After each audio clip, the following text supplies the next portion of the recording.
Thanks for joining us for another crowdfunding conniption. Today we are taking a look at the new game Rumble Planet from Anakama, which is coming to Kickstarter soon. As always, we want to make sure you're aware that our crowdfunded videos are sponsored in part by our own Kickstarter backers, as well as by the creators of this game.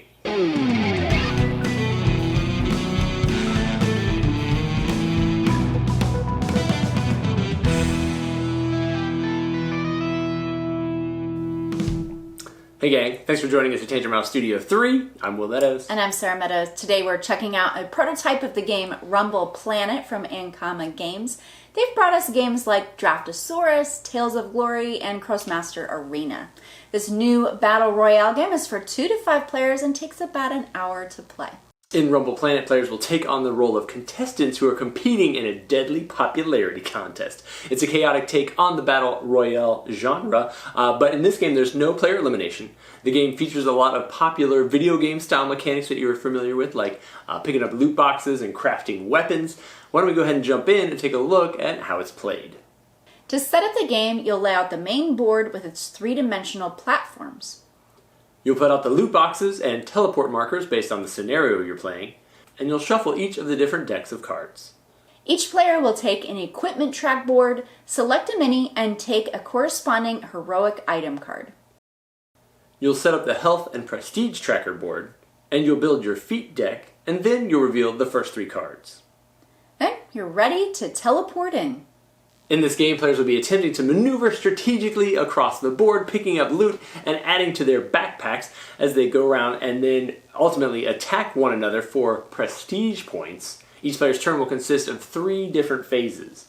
First, the weapons and armor on their board will suffer obsolescence and their oldest gear will become worn out. During this preparation phase, players may sell gear from their hand, purchase new gear from the supply, and move gear from their backpack to their equipment board to activate it.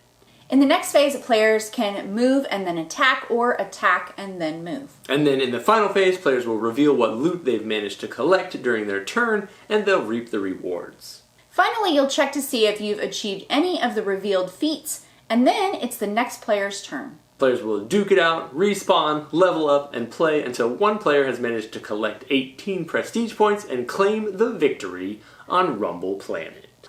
For as much as we just ran through, we really only actually scratched the surface of everything that Rumble Planet has to offer. I will say that while there's plenty going on in this game, the rule set is actually pretty straightforward. If you're familiar with the Battle Royale style, with any of those types of video games, it's a really simple system to jump into. Yeah, anytime in the game that something gets removed from the board, like a loot token, you will use the GPS deck to, you'll flip a card at the end of your turn to see where it will spawn out on the board to replace it so that everything's available for the next player. Right, and that happens when you jump into the game at the beginning. If you get knocked out and you get put back in, anytime you're placing a person, that GPS system is what you use, which is pretty slick. Getting knocked out of the game, you are going to lose some prestige points. We didn't really explain how battling works, but in the game you'll be picking up armor and you'll be putting that onto your board. When you go and decide to use a weapon or your base weapon, everybody has a base weapon that they get, that heroic item. When you attack somebody, the first thing you're going to do is roll the die and see what part of the body you're attacking, and then you'll compare that to their armor to see if there's going to be a reduction in the hit count. Then you'll count up how many hits you've got. You've got to make sure your distance is right. You're going to deal damage, and then hopefully, eventually, you'll knock them out of the game, get those prestige points, and then they're going to respawn and bring it back so you can do it all over again. We've mentioned the feat deck, and so those, there will be a couple available out to get extra prestige points if you can complete what those objectives are. They're open for everybody to complete at least once, and it may be things like attack an opponent with your maximum range ability with your weapon, or attack somebody who's on a lower platform than you, or something like that. And once everybody completes it, a new one will come out. So there's always additional points to be gained, in addition to just attacking the other player, the points for that, but also those feat points. Yeah, and there's a bunch of different levels of feat cards. You'll shuffle those in at the beginning of the game when you make those, and then as soon as somebody does complete one, you'll reveal a new one, and so they're kind of ongoing throughout the course of the game. It gives you something extra to strive for, in addition to trying to be able to take everybody out. And then one other thing we didn't mention is and it's a pretty neat feature in the game, is that you can craft your weapons and armor in the game. And so if you've got something on your board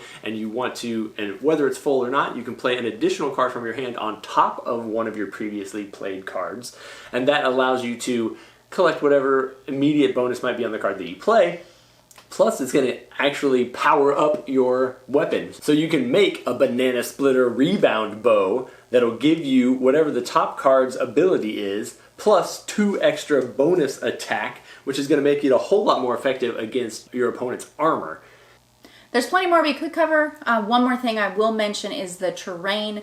Your game will come with some 3-dimensional pieces that will fit on top of your board, and you'll have a couple of different levels there. And just like a lot of popular video games, if you're up too high and fall off, there will be fall damage. It'll also affect how your range works on the different levels. You can get an advantage if you're up higher shooting or attacking somebody from higher to a lower point. So just additional things to be thinking about when you're playing the game. Yeah, lots and lots going on in Rumble Planet. If you enjoy Battle Royale style games, if you enjoy some of those video game features, if you like the art or the style of everything that you've got going on the table, then definitely check out Rumble Planet's Kickstarter campaign now to see all the additional stuff they've got going on, stretch goals and the like. And then, as always, thank you guys so much for tuning in, following along, liking all of our videos here at Tantrum House.